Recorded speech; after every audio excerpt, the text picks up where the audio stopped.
Very good morning and Assalamu alaikum. Today my seminar presentation topic is role of teacher in a multicultural and multi-ethnic society. Urdu میں ہم اس طرح سے کہیں گے کثیر الثقافتی اور کثیر النسلی معاشرے میں استاد کا کردار۔ میرے لیکچر سے پہلے میں بالخصوص UGC HRDC علی گڑھ مسلم یونیورسٹی کا بہت ہی ممنون ہوں اور خصوصاً ہمارے ہر دل عزیز director doctor Faiza Abbasi madam صاحبہ اور ہمارے کوآرڈینیٹر پروفیسر نسرین صاحبہ کا کہ انہوں نے ہمیں یہ موقع عنایت فرمایا۔ آئیے میرے آج کے اس عنوان کے تحت کثیر الثقافتی اور کثیر النسلی معاشرے میں استاد کے کردار پر ہم کچھ باتیں آپ کے سامنے پیش کریں۔ اساتذہ قوموں کی تعمیر و ترقی میں اہم کردار ادا کرتے ہیں۔ اچھے افراد کی موجودگی سے اچھا معاشرہ جنم لیتا ہے اور اچھے معاشرے سے ہی ایک بہترین قوم بنتی ہے۔ یہ استاد کا وصف ہے کہ وہ مقدس فریضے کی تکمیل سے نوع بشر کی بہتر مستقبل گیری کرتا ہے اور تعمیر انسانیت اور علمی ارتقاء میں استاد کے کردار سے کسی کو انکار نہیں۔ ابتدائے آفرینش سے استاد کو مرکزی مقام حاصل ہے۔ اساتذہ کو نئی نسل کی تعمیر و ترقی، معاشرے کی فلاح و بہبود، جذبہ انسانیت کی نشو و نما اور افراد کی تربیت سازی کی وجہ سے قدر کی نگاہ سے دیکھا جا سکتا ہے۔ انگریزی کا معروف قول ہے teaching is nothing but learning. یہ بالکل حقیقت ہے کہ تدریس کے ذریعے کئی تعلیمی راز عیاں ہوتے اور تدریس ہر پل اساتذہ کے علم میں اضافے کا باعث ہوتی ہے۔ کثیر الثقافتی تعلیم سے مراد کوئی بھی ایسی تعلیم جو مختلف ثقافتی پس منظر سے تعلق رکھنے والے لوگوں کی تاریخ، متن، اقدار، عقائد اور نقطۂ نظر کو شامل کرتی ہے۔ کلاس روم کی سطح پر مثال کے طور پر اساتذہ کسی خاص کلاس میں طلباء کے ثقافتی تنوع کی عکاسی کرنے کے لیے اسباق میں ترمیم یا شامل کر سکتے ہیں۔ بہت سے معاملات میں ثقافت کی تعریف وسیع تر ممکنہ معنوں میں کی جاتی ہے، جس میں نسل، قومیت، زبان، مذہب، طبقے، جنس، جنسی رجحان وغیرہ شامل ہوتا ہے۔ عام طور پر کثیر ثقافتی تعلیم کی پیشن گوئی تمام طلباء کے لیے تعلیمی مساوات کے اصول پر کی جاتی ہے۔ مختلف ثقافتی پس منظر سے تعلق رکھنے والے طلباء کے لیے تعلیمی مواقع اور کامیابی کی راہ میں حائل رکاوٹوں کو دور کرنے کی کوشش کرتی ہے۔ عملی طور پر اساتذہ تعلیمی پالیسیوں، پروگراموں، مواد، اسباق اور تدریسی طریقوں میں ترمیم یا انہیں ختم کر سکتے ہیں جو متنوع ثقافتی نقطہ نظر کی طرف امتیازی یا ناکافی طور پر شامل ہیں۔ کثیر الثقافتی یا کثیر النسلی تعلیم یہ بھی فرض کرتی ہے کہ طلباء کے سیکھنے اور سوچنے کے طریقے ان کی ثقافتی اور لسانی شناخت اور وراثت سے گہرے متاثر ہوتے ہیں، اور یہ کہ ثقافتی طور پر متنوع طلباء کے مؤثر طریقے سے سکھانے کے لیے ایسے تعلیمی طریقوں کی ضرورت ہوتی ہے جو ان کے ثقافتی پس منظر کی قدر اور شناخت کریں۔ اس طرح سے کثیر الثقافتی و کثیر النسلی تعلیم کا مقصد تمام طلباء کی تعلیم اور کامیابی کو بہتر بنانا ہے، خاص طور پر ثقافتی اور نسلی گروپوں کے طلباء جن کی تاریخی طور پر کم نمائندگی کی گئی ہے یا جو کم تعلیمی کامیابی اور حصول کا شکار ہے۔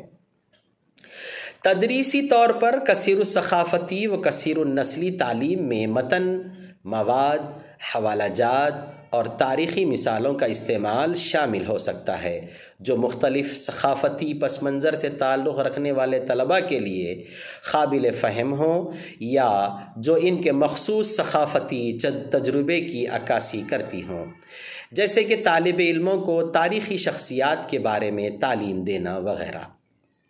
آئیے ذیل میں ہم چند نمائندہ طریقوں کے بارے میں جو کثیر الثقافتی و کثیر النسلی تعلیم جو اسکولوں میں دے سکتے ہیں، ہم اس کے بارے میں ہم کچھ یہاں پر آپ کے سامنے روشنی ڈال سکیں۔ سب سے پہلے سیکھنے کا مواد، متن اور سیکھنے کے مواد میں متعدد ثقافتی تناظر اور حوالہ جات شامل ہو سکتے ہیں۔ مثال کے طور پر جیسے شمالی امریکہ میں نو آبادیات کے بارے میں ایک سبق مختلف ثقافتی نقطۂ نظر کو حل کر سکتا ہے، جیسے کہ یورپی آباد کاروں، مقامی امریکیوں اور افریقی غلاموں کے۔ ہمارے بھارت میں بھی اس طرح کے ہم کثیر الثقافتی و کثیر النسلی اسباق کو ہم شامل نصاب کر سکتے ہیں۔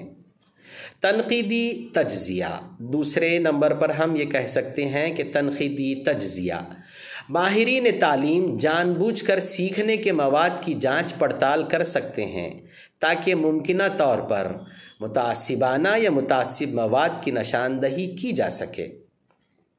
اساتذہ اور طلباء دونوں اپنے اپنے ثقافتی مفروضوں کا تجزیہ کر سکتے ہیں اور پھر اس بات پر بحث کر سکتے ہیں کہ سیکھنے کا مواد، تدریسی طریقہ کار یا اسکولوں کی پالیسیاں یا کالجز کی پالیسیاں ثقافتی تعصب کی عکاسی کیسی کرتی ہیں اور تعصب کو ختم کرنے کے لیے انہیں کیسے تبدیل کیا جا سکتا ہے۔ یہ نقطۂ نظر بہت اہم ہے کہ ہم تعصب کو ختم کرنے کے لیے اس کا متبادل تلاش ضرور کریں۔ اس کے بعد جو وسائل کی تقسیم میں کثیر الثقافتی و کثیر النسلی تعلیم کی پیشن گوئی عام طور پر مساوات کے اصول پر کی جاتی ہے، یعنی کہ تعلیم وسائل یعنی کہ تعلیمی وسائل، پروگراموں اور سیکھنے کے تجربات کی تقسیم سخت مساوات کے بجائے ضرورت اور انصاف پر مبنی ہونی چاہیے۔ مثال کے طور پر جو طلباء انگریزی زبان میں مہارت نہیں رکھتے وہ ذو لسانی ترتیبات میں سیکھ سکتے ہیں اور ذو لسانی عبارتیں پڑھ سکتے ہیں اور وہ اپنے انگریزی بولنے والے ساتھیوں کے مقابلے میں نسبتاً زیادہ تدریسی مدد حاصل کر سکتے ہیں تاکہ وہ تعلیمی لحاظ سے پیچھے نہ پڑ جائیں یا اسکول چھوڑنے کی وجہ سے زبان کی حد حدود تک نہ رہ جائیں۔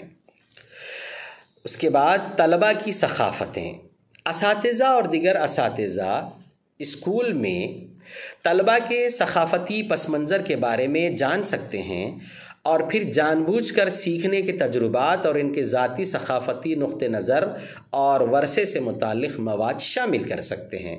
طلباء کے ثقافتی پس منظر کے بارے میں جاننے کے لیے بھی حوصلہ افزائی کی جا سکتی ہے اور مختلف ثقافتوں سے تعلق رکھنے والے طلباء کو اپنے ثقافتی و نسلی تجربات پر تبادلہ خیال اور اشتراک کرنے کا موقع دیا جا سکتا ہے۔ موجودہ دور کے تعلیمی منظرنامے اور نئے رجحانات پر نظر ڈالی جائے تو ہمیں محسوس ہوتا ہے کہ اب اساتذہ کی ذمہ داریاں بڑھ گئی ہیں۔ موجودہ دور میں انفارمیشن ٹیکنالوجی کا دور ہے۔ تعلیم کی بنیادی ذرائع قلم، کتاب، بلیک بورڈ میں پروجیکٹر، کمپیوٹر، لیپ ٹاپ اور اسمارٹ فون بھی شامل ہو گئے ہیں۔ ہم اس کثیر الثقافتی و کثیر النسلی میں اس کا بھی ہم استعمال بھرپور کر سکتے ہیں۔ یہ بات ہر زمانے میں محسوس کی گئی کہ اساتذہ کے روبرو علم حاصل کرنے کے لیے آنے والے طلباء زمانے کی ترقیات سے ہم آہنگ ہوتے ہیں اور استاد اور شاگرد کے درمیان ترقی کا فاصلہ ہوتا ہے۔ اساتذہ جس دور کی تعلیم حاصل کی تھی طلباء کو اس سے آگے کی تعلیم دینا پڑتی ہے۔ آج طلباء تیز رفتار دور سے تعلق رکھتے ہیں، وہ اسمارٹ فون اور کمپیوٹر چلانا جانتے ہیں۔ آج بچے گوگل اور یوٹیوب اور اس کے علاوہ جتنے بھی سرچ انجن ہیں اس کے ذریعے پروجیکٹ کیسے کیا جائے دیکھ لیتے ہیں اور ان کی مناسبت سے رہبری ہو تو وہ بھی آگے بڑھ سکتے ہیں۔ اس لیے آج کے بدلتے تعلیمی منظرنامے میں ضروری ہے کہ اساتذہ مختلف قسم کے ٹریننگ کورس کرتے ہوئے اپنے آپ کو عصر حاضر کے تقاضوں سے ہم آہنگ کریں تاکہ طلباء کو بھی اس کے ذریعے سے انہیں تعلیم دیں، جو کہ آج کے بہت ہی جدید تقاضا ہے۔